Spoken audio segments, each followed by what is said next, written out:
kita akan memberikan bonus point untuk passing grade. Jadinya apapun passing grade-nya, peserta dengan umur 40 ke atas, ya, 40 tahun ke atas dan berstatus aktif selama 3 tahun terakhir mendapat bonus nilai kompetensi teknis sebanyak 75 poin. Jadi total poinnya itu nanti 500 poin. Jadi esensialnya dia mendapat 15% bonus.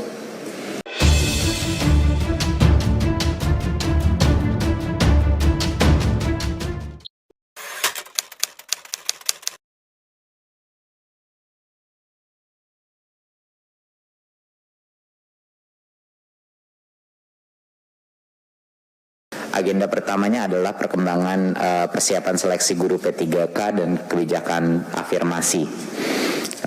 Bisa mulai di halaman pertama. Ya, ini adalah lini masa daripada program seleksi tes guru P3K. Nanti ujian seleksinya targetnya adalah Agustus 2021. Akan ada 3 ujian seleksi.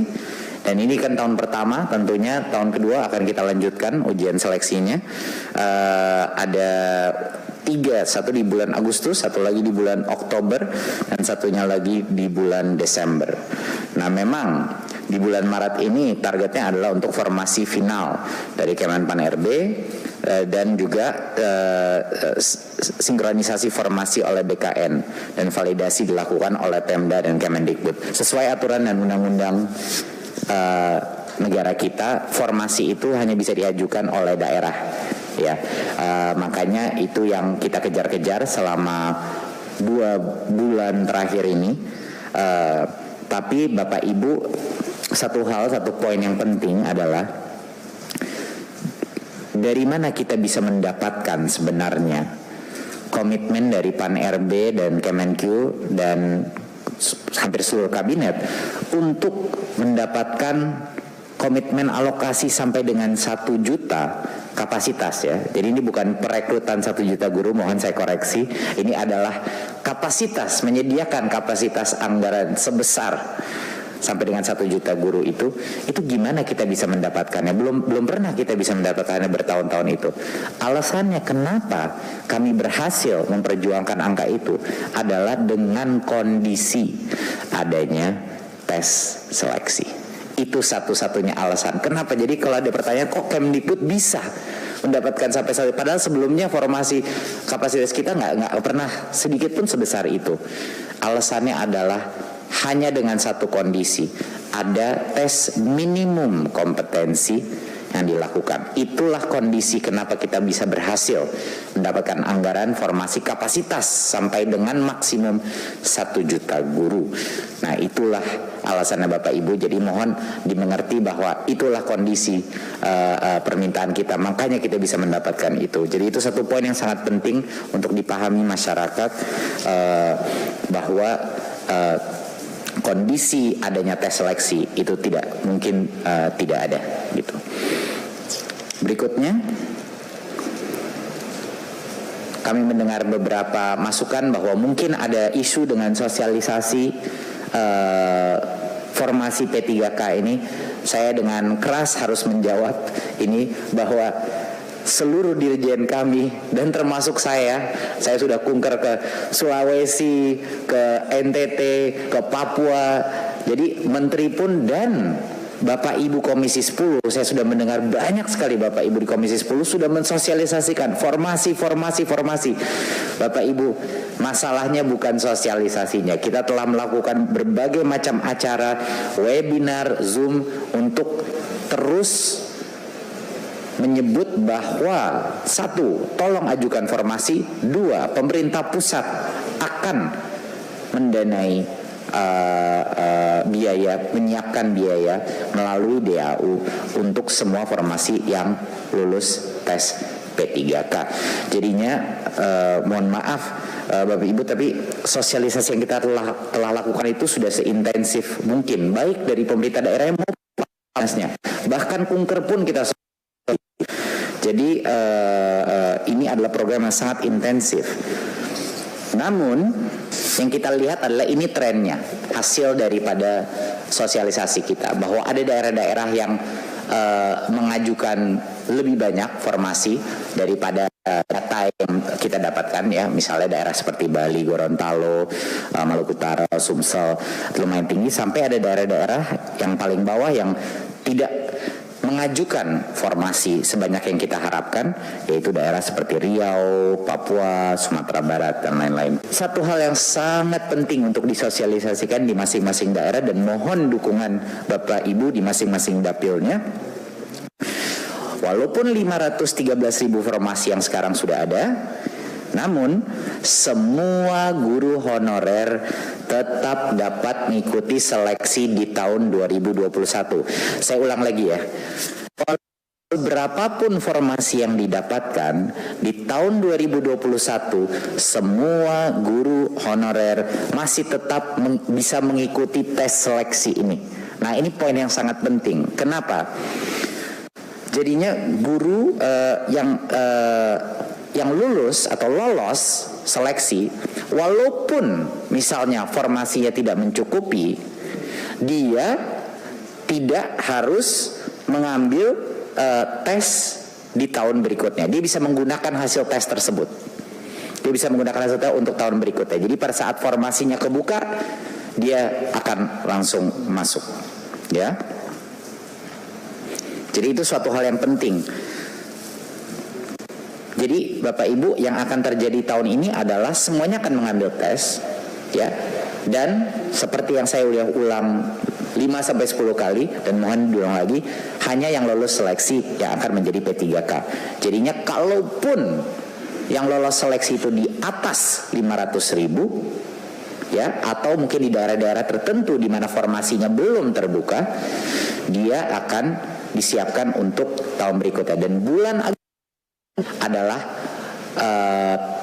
di tahun ini adalah bulan di mana Kemdikbud akan mengejar pengajuan formasi untuk tahun berikutnya. Jadinya semua daerah-daerah seperti Papua, Riau yang masih mungkin perlu kita penekanan, perlu memberikan mereka keyakinan, itu kita sampai tengah bulan Agustus bisa. Tetapi semua guru itu bisa mengambil tes pertamanya dia di tahun ini. Jadinya pun kalau dia gagal, dia tahu apa kelemahan dia, dan dia bisa belajar lagi mengambil tesnya tahun berikutnya. Jadi ini bukan suatu masalah bahwa angkanya 500.000 gitu. Jangan lupa Bapak Ibu, kepentingan daripada tes seleksi ini bukan hanya untuk membuktikan minimum kompetensi dan melindungi anak-anak kita, guru-guru yang tidak memenuhi minimum kompetensi.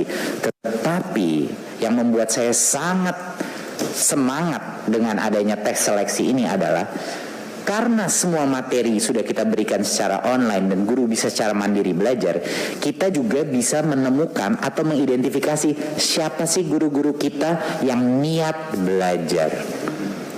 Iya kan? Siapa guru-guru kita yang niat belajar? Guru yang hebat bukan hanya guru yang bisa mengajar. Guru yang hebat adalah guru yang punya motivasi belajar sepanjang hayat. Ya, dan inilah makanya program guru belajar dan berbagi ini sangat penting, karena kita tidak bisa memberikan saja mereka ayo lolos seleksi, kita dukung dengan pengajaran online yang terskala untuk hampir semua guru honorer kita. Dan ini bimbingan ini terus akan kita laksanakan. 256.000 guru telah mengakses situs guru belajar dan berbagi. Dan 101.000 guru telah bergabung dalam forum diskusi. Ini partisipasi yang luar biasa. Di masa pandemi ini satu hal yang positif yang sudah kita lihat secara data Bapak Ibu adalah partisipasi guru dalam pembelajaran apapun yang sifatnya online itu sangat tinggi kehausannya. Nah, ini harapan saya, calon-calon yang akan lulus seleksi adalah yang dengan kehausan belajar yang tinggi. Sekarang kita masuk kepada kebijakan afirmasi. Jadi Bapak Ibu, kita memikirkan bagaimana caranya kita mendukung dan memberi nilai tambah kepada pengalaman di dalam dunia pendidikan tanpa mengurangi minimum kompetensi yang bisa terdemonstrasikan melalui tes seleksi ini. Jadinya kami mengambil posisi di Kemendikbud bahwa pengalaman adalah pengalaman adalah suatu proksi daripada mutu. Karena kalau bahasa Inggrisnya itu tacit knowledge atau pengalaman. Hal-hal yang tidak bisa diukur oleh tes itu harus juga dinilai, seperti pengalaman berguru dan lain-lain. Nah, jadinya setelah kita juga dengan Pan RB dan melakukan berbagai macam negosiasi, jadi kita menentukan adalah kita akan memberikan bonus point untuk passing grade. Jadinya apapun passing grade-nya, peserta dengan umur 40 ke atas, ya, 40 tahun ke atas dan berstatus aktif selama 3 tahun terakhir mendapat bonus nilai kompetensi teknis sebanyak 75 poin. Jadi total poinnya itu nanti 500 poin. Jadi esensialnya dia mendapat 15% bonus.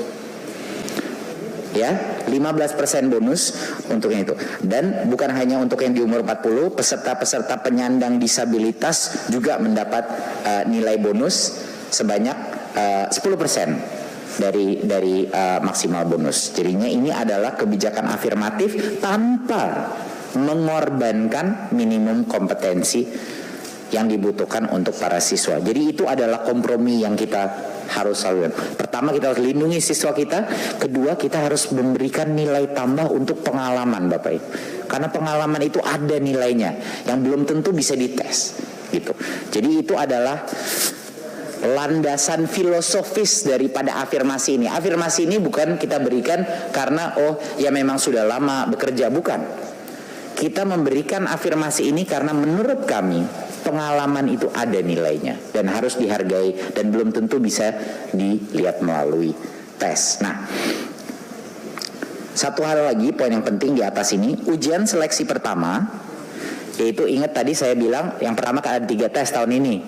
Di bulan Agustus adalah tes yang pertama, ya. Untuk yang pertama itu hanya untuk guru honorer di dalam sekolah negeri masing-masing. Jangan lupa ya, tes seleksi P3K ini adalah untuk memposisikan guru di dalam sekolah negeri. Jadinya kenapa kita membilang guru honorer yang sedang kerja di sekolah negeri duluan? Karena mereka sudah lokasinya di situ. Mereka sudah lokasinya di situ. Jadi mereka diberikan ronde pertama di bulan Agustus, lalu sisanya boleh bergabung di 2 ronde berikutnya. Ujian seleksi kedua dan 3 terbuka semua honorer. Jadinya kita pastikan kita prioritaskan karena kami juga mendapat banyak masukan. Loh, guru-guru yang sudah ada di sekolah itu harusnya yang mendapat prioritas dulu gitu sebelum guru dari misalnya lulusan PPG dan yang baru. Ini banyak sekali yang sudah melakukan komplain baik ke Komisi 10 maupun ke kita. Jadi itu yang kita lakukan. Jadi sequencingnya aja. Yang pertama mengambil tes, baru kedua, ketiga dibuka. Nah, kabar gembira bagi peserta yang sudah memiliki sertifikasi guru, ya. Jadi tes kompetensi ini, tes seleksi guru P3K ini ada beberapa komponennya, Bapak Ibu. Ada komponen teknis, ada komponen manajerial, sosiokultural, dan ada komponen wawancara atau esai tertulis yang dikirim. Nah, bagi peserta yang sudah mendapatkan sertifikasi guru, dia mendapatkan nilai penuh dan komponen tes kompetensi teknisnya, ya. Jadinya itu saja yang dia secara otomatis dapat 100% untuk komponen. Tapi dia masih harus harus lulus passing grade untuk manajemen dan wawancara. Jadi Bapak Ibu, ini adalah upaya Kemendikbud untuk menjawab baik permintaan dari Komisi 10, baik juga dari aspek pedagogi dan aspek mutu pendidikan secara filosofis masih matching untuk melindungi kualitas pendidikan guru kita, Bapak Ibu. Jadi ini adalah yang bisa kita tawarkan dan terima kasih teman-teman di Kemendikbud yang sudah dengan susah payah bernegosiasi dengan berbagai kementerian lainnya, terutama Pan RB untuk bisa mendukung kita untuk melakukan kebijakan afirmasi ini. Jadi itu kira-kira Bapak Ibu mengenai program afirmasi P3K dan jadi poin yang pertama tadi saya ulang sedikit. Poin yang pertama adalah kita tidak akan mungkin mendapatkan kapasitas 1 juta guru ini kalau tidak ada minimum tesnya, karena itu adalah kondisi permintaannya. Kedua, angka 500.000 adalah angka historis untuk formasi ASN guru. yang dalam 10 tahun terakhir ini belum sempat kita tercapai sebesar ini. Jadi itu juga patut kita rayakan. Ketiga adalah isunya lebih mendalam daripada sosialisasi, bukan hanya sosialisasi, tapi kepercayaan daerah bahwa pemerintah pusat akan benar-benar menalangi biaya ini, dan itu ya kerja keras kita, itu membutuhkan waktu dan pendekatan. Dan yang keempat adalah bahwa walaupun 500.000 itu pun saya rasa kalau kita mengasumsi semua guru honorer mengambil tes, berapa persentase yang masuk, saya rasa akan masuk. Tapi pun kalau tidak masuk, yang lebih lulus di atas itu, mereka akan secara otomatis bisa menggunakan angka itu untuk formasi pada saat formasi daerah mereka terbuka tahun berikutnya.